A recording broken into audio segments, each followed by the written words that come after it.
पढ़ता था तो कुछ मालूम तो होता नहीं गीता में क्या आया, एक भी शब्द याद नहीं रहा, मगर पढ़ने में मजा आया तो मैं पढ़ने लगा। बाद में लगा नहीं गीता जी को मेरे को बाय हार्ट करने का है, तो मैंने तभी से एक एक लाइन 2 लाइन हर दिन करके मेरी 16 साल की उम्र हुई तब पूरी गीता मौखिक हो गई। मैं इसलिए पूर्व जन्म को मानता हूँ कि अगर जो पूर्व जन्म नहीं है तो कोई गुरु नहीं मिला, कोई आदमी नहीं ले रहा, कोई नहीं, कुछ डायरेक्ट मेरा हाथ में गीता जी आई और ये मेरा जीवन है, ये ही मेरा सब कुछ है। ये किसने बताया अगर पूर्व जन्म नहीं होता तो? इसलिए मैं मेरी जात खुद पूर्व जन्म को मानता हूँ। बहुत अच्छा आपका विचार है, आपने अपनी मान्यता को भी रखा और दूसरों की मान्यताओं को भी बहुत सम्मान दिया। लेकिन काका, आप तो जब सूरत छोड़े और आपने डायमंड का जो बेसिक स्किल खुद सीखा, तब आपने उसको लोगों को नया प्रयोग करना सिखाया। आप तो साधु बनने निकले थे। ऐसा है कि जब ऐसा चित्त होता है तो थोड़ा विचलित तो छोटे बच्चे किसी को भी होता है, मैं ऐसा बन जाओ, ऐसा बन जाओ। ज़्यादा करके हमारे सौराष्ट्र में, वेस्ट गुजरात में कहावत है, 12 बुद्धि 16 शान अने 20 भान। उनका मीनिंग होता है कि 12 साल की उम्र तक बुद्धि नहीं होती, 12 साल की उम्र से बुद्धि शुरुआत होती है। तब तक तो कोई भी बालक को माँ बाप के अलावा कुछ नहीं दिखता। 12 बुद्धि आती है तो मित्र वगैरह सब उसमें वो जाते हैं। 16 साल की उम्र में आवेश, आवेग, शान बोले उनको, ये सब आता है 16 साल की उम्र में। मगर भान बुद्धि नहीं होती, उसको क्या सही क्या नहीं ये उनको पूरा नॉलेज नहीं होता। ये 20 में आता है, 20 से भान। जब 20 साल की उम्र होती है तभी ये आता है। तो आप भी देखो आज भी कि जो लोग 16 साल की उम्र में आवेश आ जाता है बुद्धि, तो 16 से 20 में कोई भी बालक अगर जो ख्याल नहीं रहा तो कहाँ भी वो भ्रमित हो जाता है। और आप लोग को जान के आज तक नहीं, मगर मैंने रिसर्च किया है कि ड्रग्स वाला जो राक्षस अपना आ रहा है इंडिया में, ये लोग ड्रग्स वाला जो लोग हैं ये ज्यादा करके 16 से 20 साल का बच्चे से ही पकड़ते हैं, चॉइस करना। तो ये बीरे 20 से बान, तो ऐसी ये उम्र में आवेश आवेग में ये सब आता था कि अभी मैं भी, ये साधु आया है इतना अच्छा। क्योंकि वो हम तो गांव में पहले तो जब मैं छोटा था, मेरा माँ बाप की स्थिति तभी तो वो सोमाचा में स्नान करते थे। जब बारिश आता था तभी स्नान करने का रिवाज ही नहीं था। और हम जब छोटे थे तो वीक में 2 वीक में एक बार स्नान करने का था। मगर ये जो साधु लोग आते वो हर दिन स्नान करते थे, बहुत अच्छा चोखा रखते थे, तो उसका लगाव रहता था कि अगर मैं संत बन जाऊं तो ऐसा भी मैं एकदम थोड़ा चोखा रह सकूं। ये गांव की बुद्धि थी। बहुत अच्छी बात आपने कही। किताब आप पढ़ेंगे तो पाएंगे कि जब आप अपने गुरुजी डोंगरे जी महाराज के पास गए तो उन्होंने कहा कि गुरुजी मैं साधु बनना चाहता हूँ, मैं सब कुछ त्याग करके साधना करना चाहता हूँ। तो आपको उन्होंने बड़ा खूबसूरती से लिखा है कि आप पहले से संत हैं, पहले से साधक है, आपको जाके इसी रूप में, साधु के इसी रूप में समाज की सेवा करनी है, तो वापस समाज के बीच जाइए, आप पहले से ही संत हैं। तो ये इतनी कम उम्र में डोंगरे जी महाराज जी उनको आइडेंटिफाई किया और कहा कि आपकी जिम्मेदारी है वेल्थ अर्न करना, पैसा कमाना आपकी जिम्मेदारी है ताकि आप समाज की सेवा कर सके।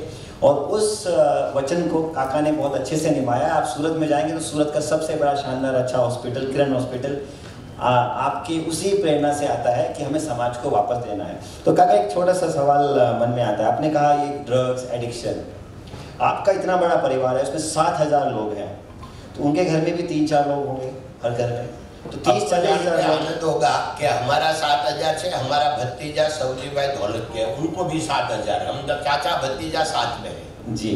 तो 14,000 लोग जो हमारा स्टाफ मेंबर है। तो हमारी कंपनी का सेंटेंस है कि आप व्यसन छोड़ो अगर कंपनी छोड़ो। तो व्यसन मीन्स क्या, वो हमारे वो उनका तो आता ही नहीं है कि अल्कोहल, तो क्योंकि मस्ती तो मुझ में है, शराब में नहीं।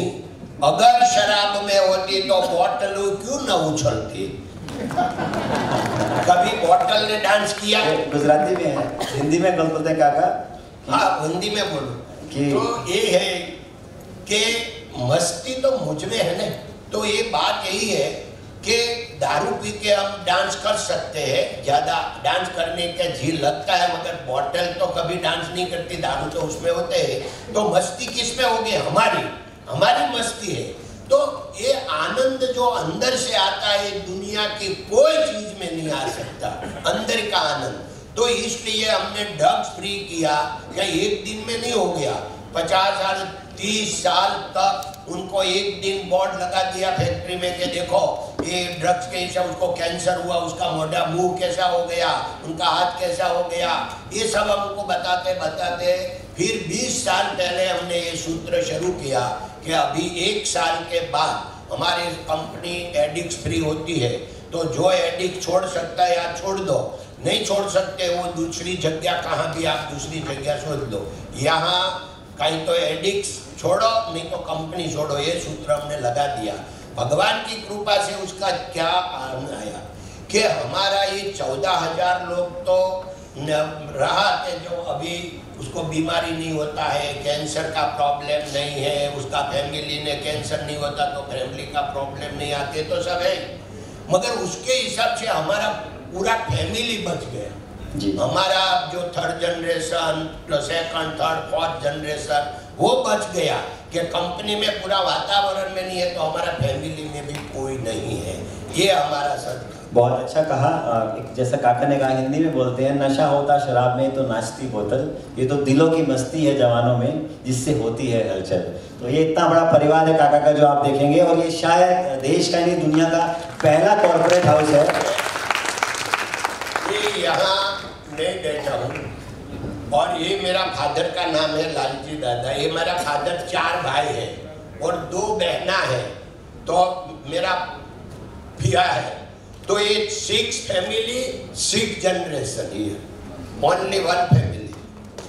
और ये दुनिया का पहला कॉर्पोरेट हाउस है और एक बार नहीं मिला, हर नवरात्रा में हम लोग एक साथ में हर नवरात्रा में मिलते हैं। तो ये बुक्स में भी ये फोटा है। तो ये हमारा गवर्नर साहब ने बुक में फोटा देख के फोन आया कि ये हर साल होता है। मैंने बोला यस सर। तो बोला कि अभी जो हो गया उसमें मेरे को देखने को आना है। तो ये लास्ट टाइम गवर्नर साहब हमारा ये प्रोग्राम में आया था, गवर्नर देवव्रत जी, गुजरात, गवर्नर गुजरात। मैं चाहूँगा जो कॉर्पोरेट जगत से लोग बैठे हैं वो इसको प्रेरणा ले। ये शायद दुनिया का पहला कॉर्पोरेट हाउस है जहाँ पर एडिक्शन बैन है।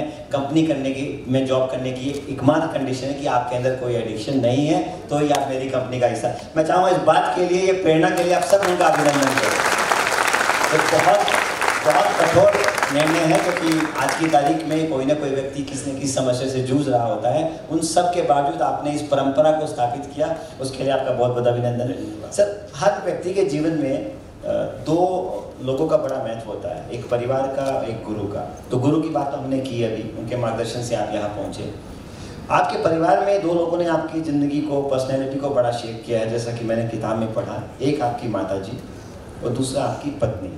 तो किस प्रकार एक परिवार की ताकत कहाँ से आती है और उसको ज़मीन से लेकर आसमान की ऊंचाई हासिल करने में मदद करती है, थोड़ा ज़रूर बताइए, क्योंकि हमारी माताएं, बहनें सब लोग बैठे हैं, ताकि एक परिवार को कैसे बनाया जाता है वो आप सीख सकें। ऐसे तो हम जहाँ भी जाए, अत्र तत्र सर्वत्र हमको कुछ लेने का ही है। ये जो पूरा फैमिली है ये भी सब सपोर्टेड है, क्योंकि आपको जान के आनंद होगा। उसमें से एक भी व्यक्ति आपको ऐसे नहीं बोलेंगे कि देखा अभी गोविंद काका को जाने दो, ने ऐसा एक भी व्यक्ति नेगेटिव नहीं बोलेंगे। तो उनका सपोर्ट इतना रहा, इसलिए ये सब सफलता मिलती है। माता जी की बात करें तो मेरा माता जी एकदम गांव का, जैसे बोले गांव गवार बोले ना, ये शब्द ये उनको लागू पड़ते हैं, मगर मेरे लिए तो वो भगवान है, साक्षात शक्ति है। मगर ये उनका क्या था कि जब मेरे को सूरत आया, एक बात में आप समझ जाएंगे, ये लावणी का साक्षात अवतार था। लावणी बहुत सबके ऊपर, लावणी में हृदय का भाव, उसको क्या बोलते हैं हिंदी में? लावणी, लगा हृदय का लगा। तो एक बार मेरे को हम दिवाली में ईयर्स एंडिंग हमारा दिवाली होता है, तो ये दिवाली के दिन मेरे को, मैं घर पे आया तो मेरे को उसके रूम में बुलाया और मेरे बोला, गोविंदा साचू कहे के आ वर्षे आपने कितलू कमाया? तो मैं एने कीधु के बा, मम्मी को बा बोलते थे कि लाख मोटा के करोड़ मोटा। ये बोला ये मेरे को कुछ मालूम नहीं है। मैं पहले हिंदी में समझाऊं कि उसने मेरे को बुलाया कि हम जो ईयर एंडिंग आया तो हमारा प्रॉफिट कितना हुआ ये साल। तो मैंने बोला कि बा लाख बड़ा है कि करोड़ बड़ा है, ये मेरे को मालूम कैसे बताऊं कि कितना हुआ। इतना भला भोला, उसको लाख करोड़ को कौन बड़ा ही मालूम नहीं था। मगर हम 5 भाई 2 बहनों साथ पूरा ये फैमिली को एक रखते बड़ा किया। एक ऐसी तो हमने बोला जब शायद ये जब गया उसको 20 साल हो गया, धाम में गया।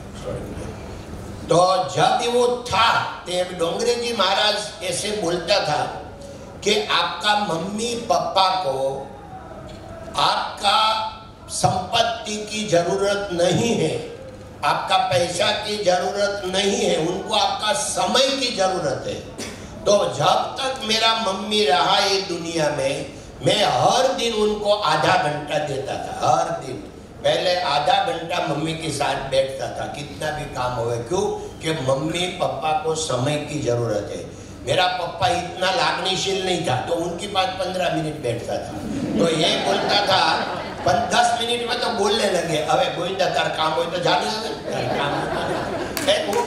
पर मगर मैं सत्य का पाठ ये मेरा पापा से सीखा कि वो खेत का काम करते करते एक बार जब मूंगफली व्यापारी को देते थे तो व्यापारी ने बोला कि उनका मूंगफली हो गई खत्म, जब वेट हो गया तो बाद में से खाली 40 किलो 2 मण हम बोलते हैं।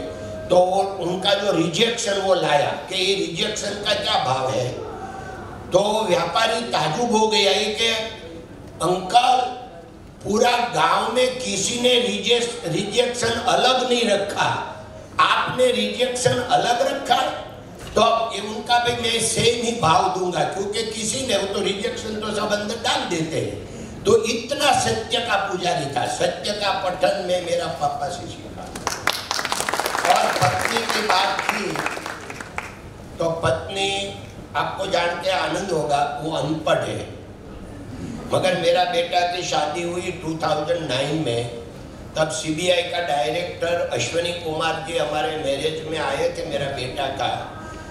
जब आया तो मैंने उनको पहचान करवाया था कि ये मेरा वाइफ है, अनपढ़ है। वो 3 दिन के बाद जब गया तब मेरे को बुलाया, हम दोनों को बोला कि आप जब हम लोग आए थे तो आपने बोला था कि मेरी पत्नी अनपढ़ है। मगर मैं 3 दिन के बाद पूरा फंक्शन देखा तो मैं उनको पीएचडी डॉक्टरेट की डिग्री देके जाता हूँ कि पूरा फैमिली को साथ में कैसे रखने का, उसमें डॉक्टरेट। और आपको जान के आनंद होगा कि हमारी शादी का 53 इयर्स हो गया। 31 जनवरी। बहुत लंबा इनिंग है काका। 71। आजकल की रेट में देखें तो बड़ा लंबा इनिंग है ये। तो आंटी ने मेरी साथ एक भी बार झगड़ा नहीं किया, हम दोनों को एक भी बार झगड़ा नहीं किया। ये जीवन की सार्थकता है, ये जीवन मूल्य है, ये जीवन जीने की जड़ी बूटी है। आप लोग भी जो झगड़ा कदाच होता है, नहीं होता होगा मगर होता है, तो आप लोग की समझ फर्क है।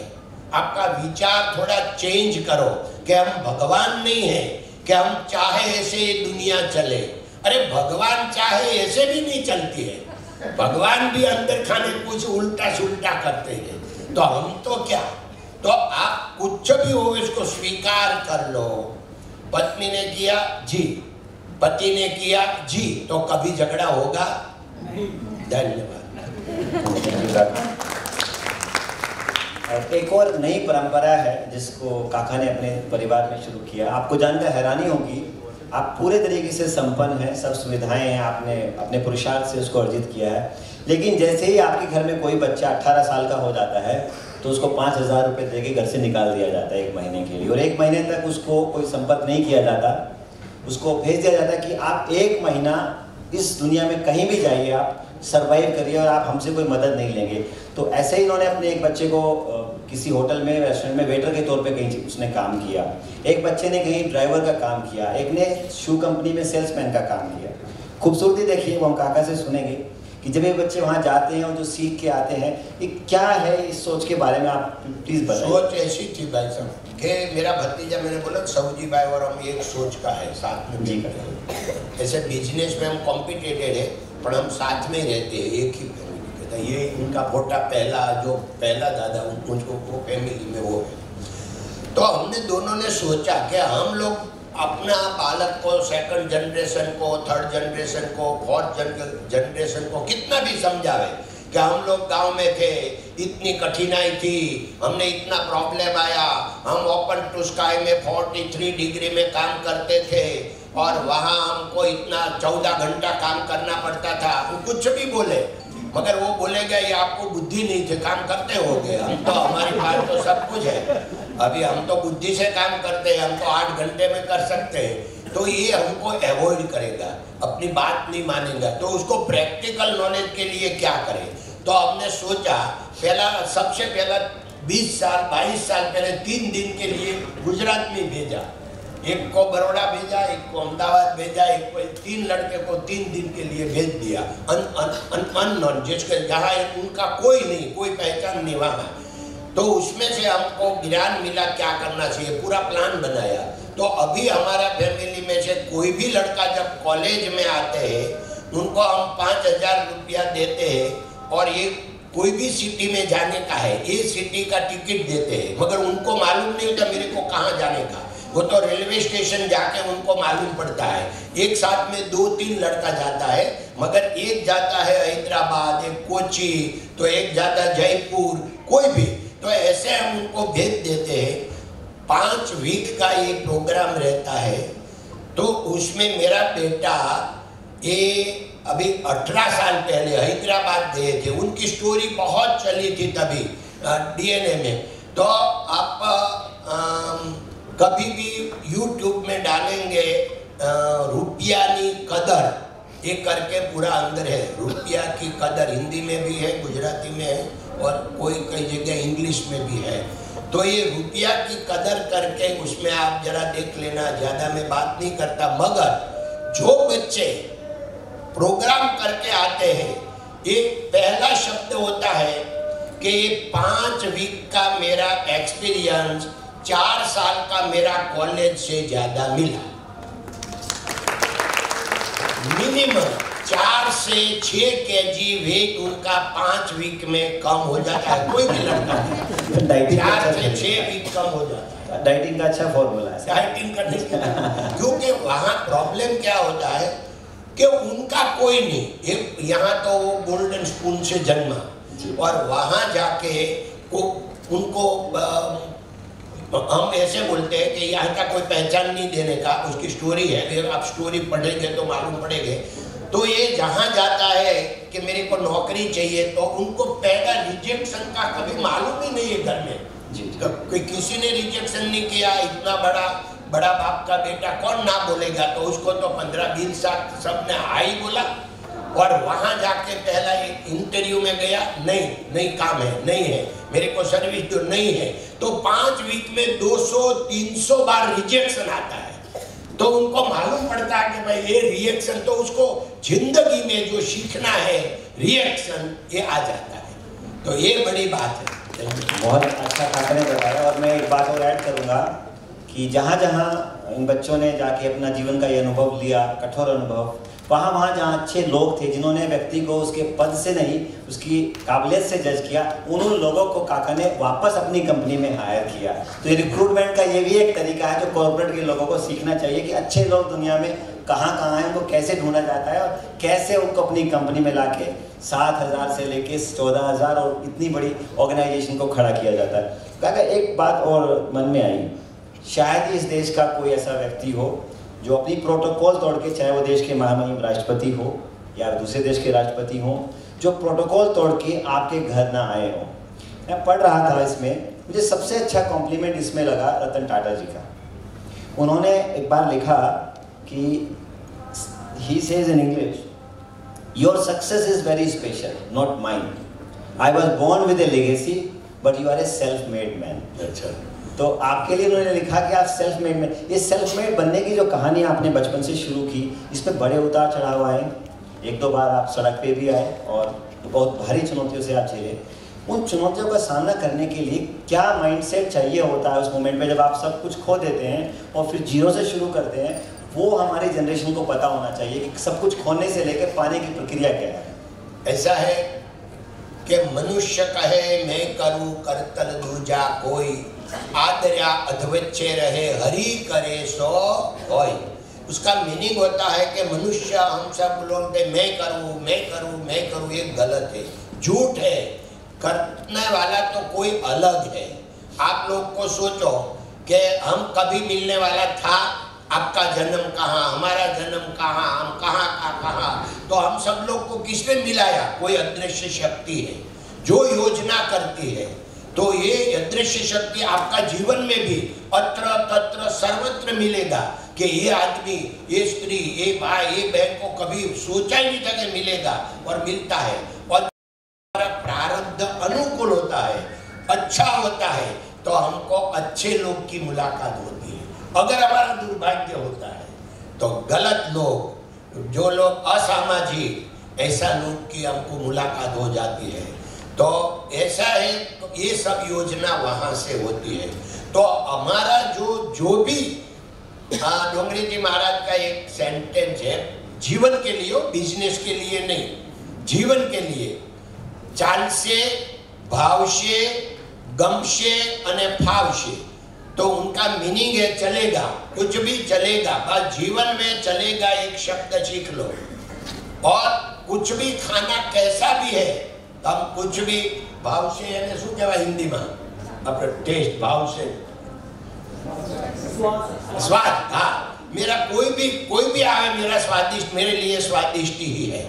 और भाव से मैं कहाँ भी हूँ, नीचे बैठना पड़े, चेयर पर बैठना पड़े, बस में बैठना पड़े, रिक्शा में बैठना पड़े, कार में, ट्रेन में, कहाँ भी मैं जाओ तो भाव से और गम से।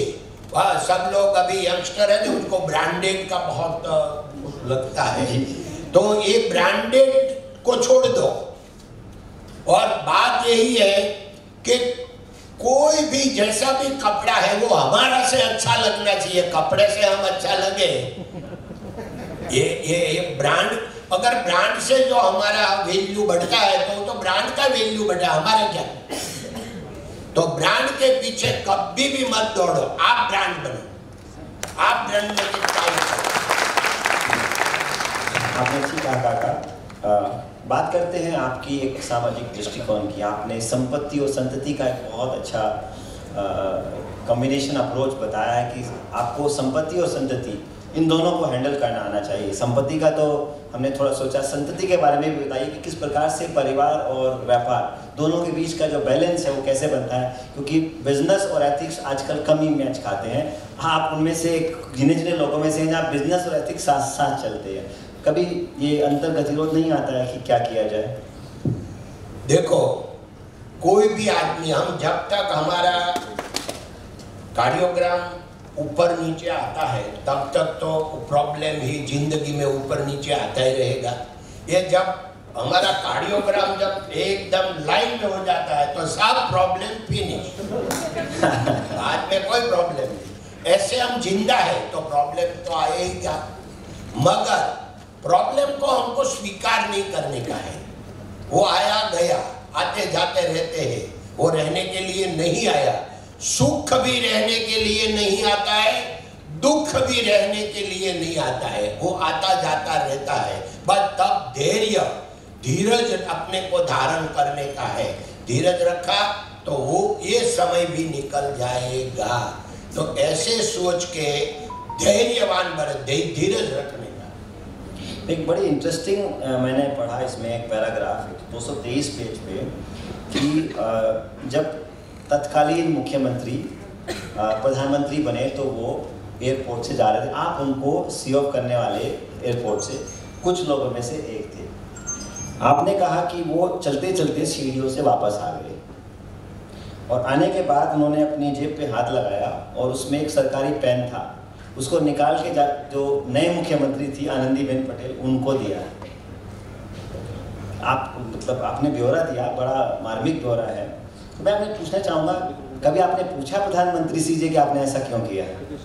आप तो उनके अच्छे मित्र भी हैं। नहीं देखो, अभी ये जो मैंने लिखा होगा, मगर इतना मेरे को ध्यान नहीं है जो आप बोले ना कि ये कितना, मगर आज तक उसके बारे में मैंने कुछ भी नहीं पूछा कि ये क्या हुआ। ये बड़ी जीवन में बड़ा प्रेरक प्रसंग है कि एक व्यक्ति अपनी जिम्मेदारी कलम के माध्यम से, जिससे उसकी जिम्मेदारी निभानी है, देखे जाता है। बड़ा अच्छा प्रसंग है, सबको पढ़ना चाहिए।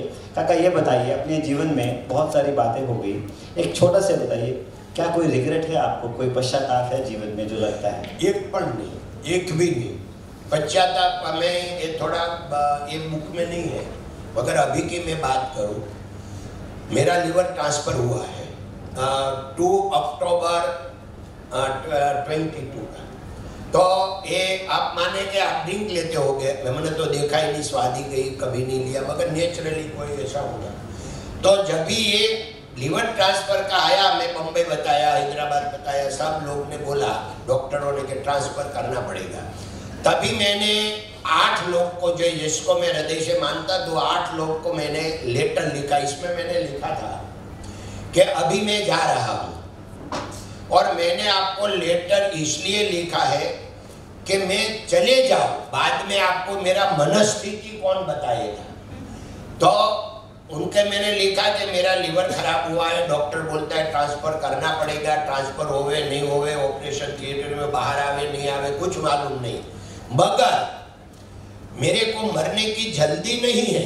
100 साल जीने जैसा है, स्वर्ग जैसा सुख है यहाँ, क्योंकि इतना बड़ा फैमिली, बिजनेस, कीर्ति, लक्ष्मी, वाणी, स्मृति, मेधा, सब कुछ है, कुछ बाकी नहीं है, तो जीने जैसा है। मगर अगर जाने का हुआ तो मेरा मनस्थिति ये है कि मैं 72 साल में 300 साल का एकदम भरपूर जीवन जिया हूँ, 70, और ये दुनिया की एक भी इच्छा मेरे को बाकी नहीं है। आज अब भी मैं जाने को रेडी हूँ, कोई बाकी नहीं है। ऐसा स्थिति में डोंगरे जी महाराज ऐसे बोलते थे कि आप जब यात्रा में जाते हैं तो साथ में चीज वस्तु ले जाने के लिए पूरा लिस्ट बनाते हैं, मगर जो छेली यात्रा है उसकी कोई तैयारी नहीं करता। तो ये भगवान की कृपा से जब मेरी लास्ट यात्रा की अब नौबत आई तो मैं उसमें पास हो गया, भगवान का एग्जाम। बहुत सुंदर। आपके हर चैप्टर में कोई ना कोई प्रसंग है। व्यास स्मृति अध्याय 4 श्लोक 58 मैंने पढ़ा, मुझे बहुत अच्छा लगा। मैं चाहूँगा आप सब भी सुने। सतेषु जायते शूरे सहस्रेषु च पंडिता वक्ता सहस्रेषु दाता भवति भावना भावा। इसका मतलब ये है कि 1 in 100 is born a hero. हर 100 में एक आदमी हीरो पैदा होता है। 1 in 1000 is born as a scholar. हर 1000 में एक विद्वान पैदा होता है। A good orator is born in 1000। अच्छा वक्ता 10,000 में पैदा होता है। और A generous giver may or may not be born। यानी कि जिसका दिल बड़ा हो, जो देने की ताकत रखता हो, शायद पैदा हो या ना हो। लेकिन काका आप ये बताइए, आपने हजारों बच्चों की शादी की है। मैं नहीं बोलता हूँ, ऐसा शास्त्र में लिखा है, आपकी प्रेरणा में कोट कर रहा हूँ, आपकी प्रेरणा है, ऐसा लिखा है, उसका संदर्भ दिया। ये व्यास स्मृति का रेफरेंस है जिसको इन्होंने अपना जीवन प्रसंग बनाया। वैसे तो हमें नहीं बोलना चाहिए हमने किसको क्या दिया है, क्या हमने योगदान दिया, लेकिन ताकि लोगों को प्रेरणा मिले कि अपने जीवन को सार्थकता दूसरों की खुशी में कैसे ढूंढी जाती है। आपने बहुत बड़ा, इतना बड़ा मल्टी बेड आपका हॉस्पिटल है जिसमें आप लगभग नामंदर पे इलाज कराते हैं। साथ ही साथ आपने हज़ारों लड़कियों की शादी कराई। और आप हैरान होंगे, मैं जब पढ़ा इसको, आप अपने मित्रों की, समाज की शादी में जाना उतना पसंद नहीं करते, बजाय अपने एम्प्लॉय, स्टाफ या जिन एडॉप्टेड बच्चों को उन्होंने उनकी शादी में आप जरूर जाते हैं। ये हमारा फैमिली मेंबर है। देखो कंपनी है, मैं सबको हमारा स्टाफ को ही समझा दूं, कंपनी क्या, हमारा श्री रामकृष्ण एक्सपोर्ट, SR के शॉर्ट फॉर्म है। तो ये SR के कंपनी हो गई, तो तो SRK कोई आप बिल्डिंग એટલે SRK मैं सबको समझाता हूँ, तो नाम हो गया वो SRK, गोविंद काका એટલે SRK, भाई आपने नहीं, सब मिले तभी SRK। कंपनी तो तब बनती है कि सब है, उसमें बॉस भी है, वर्कर भी है, चपरासी भी है, ड्राइवर भी है, सब लोग इकट्ठा हुए तभी कंपनी बनती है। तो जितना ये हमारा फैमिली मेंबर, हम कभी वर्कर नहीं बोलते स्टाफ मेंबर को, उनको हम फैमिली मेंबर बोलते हैं SRK का। तो ये फैमिली हम रखते हैं तो कंपनी फैमिली से आगे बढ़ती है। बिल्कुल, बहुत सी बातें हैं कहने को, सारी बातें होंगी तो आप किताब नहीं पढ़ेंगे, किताब जरूर पढ़िए कि सूरत जो सबसे गंदा शहर माना जाता था, जहाँ प्लेग और हैजा जैसी बीमारियाँ होती थी, वो शहर दुनिया का, देश का सबसे सुंदर साफ शहरों में एक है। और उसमें काका का बहुत बड़ा योगदान है उस शहर को खड़ा करने में। 1,25,000 डैम जो बने हैं, और ये सब बातें कोई नहीं बताएगा। 300 से ज़्यादा मंदिर शायद आपने पुनरुत्थान किया, श्री राम मंदिर के लिए उन्हें अपनी आस्था दिखाई। ये सब मैं आपको इसलिए बता रहा हूँ कि आप भी अपने जीवन की सार्थकता इस प्रकार के कामों से ढूंढ सकते हैं। अभी हमारे बीच भारत एक्सप्रेस के CMD भी यहाँ पर आपको सुनते सुनते आ गए हैं, उनका अगला सेशन है, तो मैं ज़्यादा समय नहीं लूँगा। अब हम चाहेंगे कि जो लोग यहाँ से सुनने आए हैं, मिलने आए हैं, हम उनसे बातें करें, उनकी बात सुने और आप उनसे रूबरू करें। तो ये बात पूछे इसके पहले मैं थोड़ा क्लियर कर दूँ कि आपने बोला कि भाई 1,25,000 channel of the check dam बनाए, वो हमने अकेले नहीं बनाया, पूरा समाज ने मिलके, हमारे सौराष्ट्र जलधारा ट्रस्ट नाम से पूरा सौराष्ट्र जो सूखा भूखा था, ये 95 से शुरू किया था, और 10 साल में सरकार के साथ काम करके ये सब पूरा सौराष्ट्र ग्रीन हो गया। तो ये पूरा सब मिलके है, पूरी टीम आपकी। और जो हॉस्पिटल की बात की, किरण हॉस्पिटल, तो उसमें भी हम 200 ट्रस्टी है, मगर चेयरमैन मैं हूँ। वो लोग ने मेरे को मान सम्मान दिया, मगर सब लोग ने साथ में मिलके किया है। तो ये उनका मेडिकल कॉलेज बनाई, तो आपको जान के आनंद होगा कि भगवान की कैसी कृपा बरस रही है कि ये रशिया और यूक्रेन का लड़ाई है, और हमको स्टूडेंट को, मेडिकल स्टूडेंट को वापस लाना पड़ा। तो हम लोग 5 लोग बैठे थे किरण हॉस्पिटल में, हमने सोचा कि हम नहीं मेडिकल कॉलेज बनावे, तो हमने सोचा कि चलो उसको क्या कैसे होता है बनावे। आज विचार शुरू किया, 11वें महीने में 150 स्टूडेंट को उसमें एंट्री दिया मेडिकल कॉलेज में।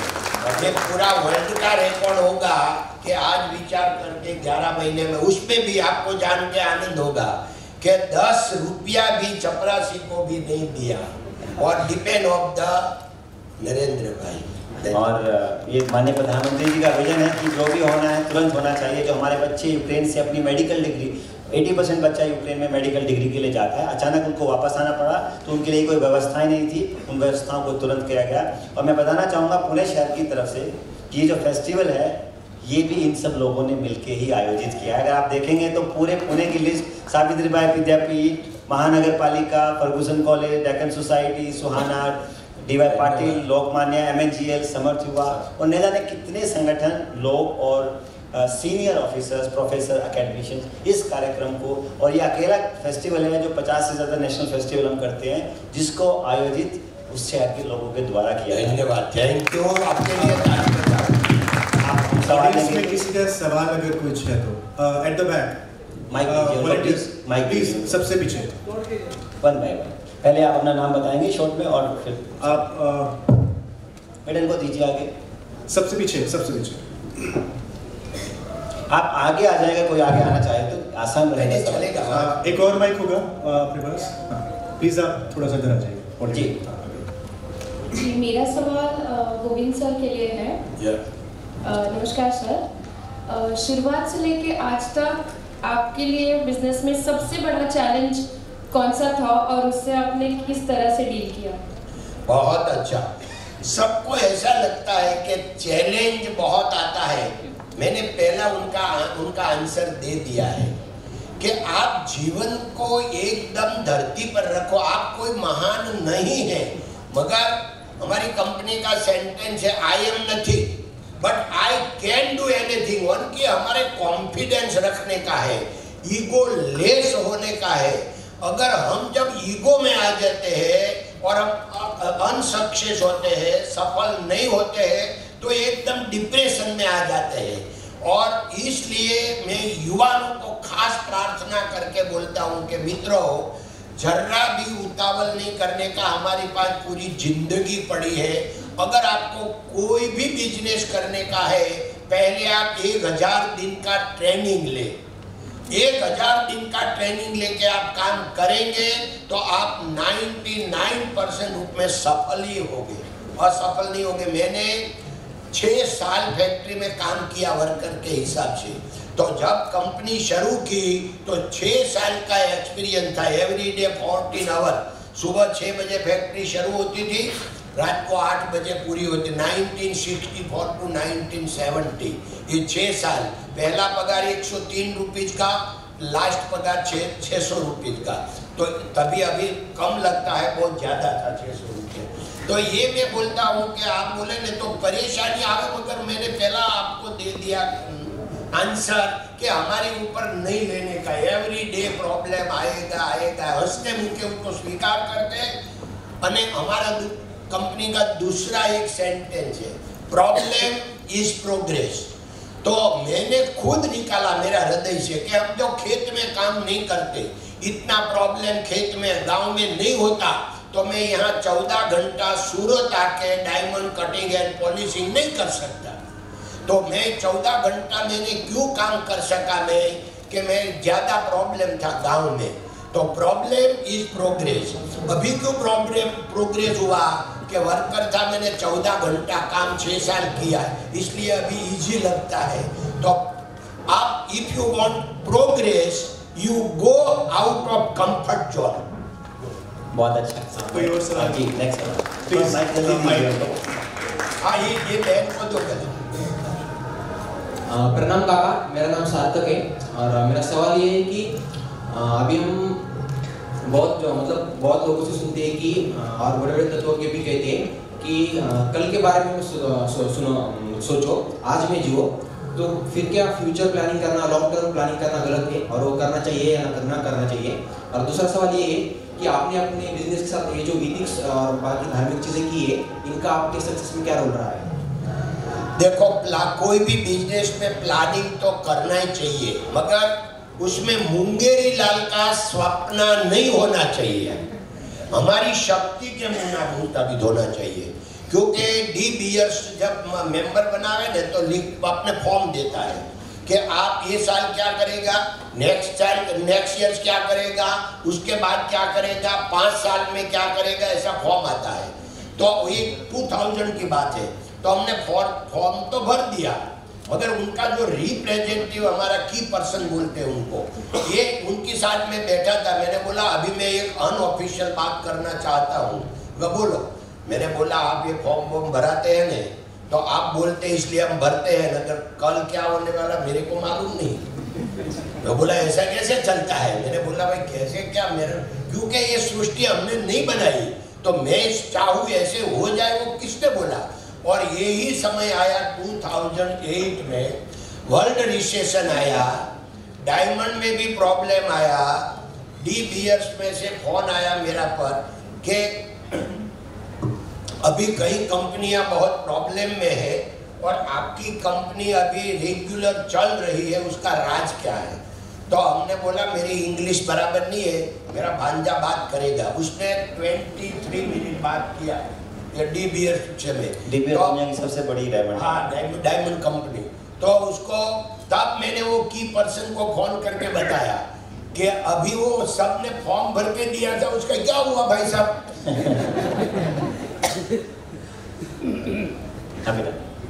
क्वेश्चन बेटा मैम इधर नहीं, उसमें थोड़ा बेन 1 मिनट, ये भाई का प्रश्न थोड़ा आंसर थोड़ा बाकी। देखो, एक सेंटेंस याद रखो कि आप भूतकाल को भूल जाओ, यू फॉरगेट पास्ट। जो आपके हाथ में है ही नहीं, हमारे हाथ में कल चला गया, वो चला गया, अपने हाथ में नहीं है। Forget past and don't worry for future. भविष्य की कोई चिंता मत करो, भविष्य का चिंता करने की जरूरत ही नहीं है। क्यों? हमारे पास प्रेजेंट है। यू लिव इन प्रेजेंट आप प्रेजेंट की बात करो, आज मेरे से क्या हो सकता है, जिसका प्रेजेंट अच्छा होता है उनका फ्यूचर अच्छा ही होता है। जी प्लीज आप पूछिए। ગોવિંદ કાકા, પહેલા તો તમને જય સ્વામિનારાયણ, જય શ્રી કૃષ્ણ અને પુના ખાતે તમારું સ્વાગત છે। મારું નામ ધ્વનિ કાપડિયા અને ધ્વનિ કાપડિયા, હું એક એડ્યુકેટર છું અને નાના છોકરાઓને ભણાવું છું। તમને મળવાનું અને તમને મળવું એ મારું એક સ્વપ્ન હતું। એક 6 મહિનાથી હું મેનિફેસ્ટ કરતી હતી। ધન્યવાદ। Thank you to Pune I think Pune Lit Festival for giving us this opportunity, and I'm quite blessed. મારો તમને એ સવાલ હતો કે મેં ધ્રુવ ધોલકિયાનો વિડિયો જોયો છે. It's not easy. I think most of the youths here should go to YouTube and check out કે જે આ 1 મહિનાનો પ્રોગ્રામ છે, it's not easy. તો અમારા જેવા જે જનરેશનના યંગ યુથ છે જે એન્ટરપ્રેનર્સ બનવાની ઈચ્છા ધરાવે છે, તો આપણા સંસ્કારોને સાચવીને અને એની સાથે સાથે વેલ્યુઝ અને હ્યુમિલિટી મેચ કરીને આપણે કઈ રીતે એન્ટરપ્રેન્યોરशिपનું વિઝન બેલેન્સ કરી શકીએ? धन्यवाद। देखो, उनका आधा आंसर तो आगे आ गया कि हमको जो करने का है 1000 दिन का ट्रेनिंग लेने का है और हमको ये प्रेजेंट में जीने का। आज मैंने 14 घंटा करने का है। 14 घंटा काम तो पहले करना ही पड़ेगा। जिसको कोई अगर सफलता चाहिए तो कंफर्ट जोन से बाहर निकलना पड़ेगा, ब्रांड को भूल जाना पड़ेगा, खुद की ब्रांड खड़ी करना पड़ेगा। मगर उसमें चढ़ाव उतार आवे तो धीरज रखना पड़ेगा, जर्रा भी उतावले नहीं करने का, और जो भी स्थिति आवे उसको स्वीकार करने का। तो इजीली, क्योंकि ये जो अदृश्य शक्ति है सब योजना बनाती है, तो ये योजना जब आप आपके काम में, जब आपका वर्क और जब आपका पुरुषार्थ एकदम सही होगा तो ये काम पर लग जाएगी अदृश्य योजना, और ये आके आपको काम कर जाएगी। तो ये बुक में मेरा 2008 में रिसेशन में हमारी कंपनी 2007 में 25 नंबर पर थी इंडिया में। 2009 में आफ्टर रिसेशन टॉप 5 में आ गई। कैसे आई ये सब बुक में लिखा है पूरा स्टोरी। तो आप सुनने के प्रेजेंट में जीने का। तो प्रेजेंट में जीने का अभी एक सवाल और था गिली का। या जी जी आप पूछिए। आपने बार-बार डोंगरे साहब का जिक्र किया, उनके बारे में कुछ सुनना चाहेंगे। दूसरी बात, हमारे जो नौजवान लोग हैं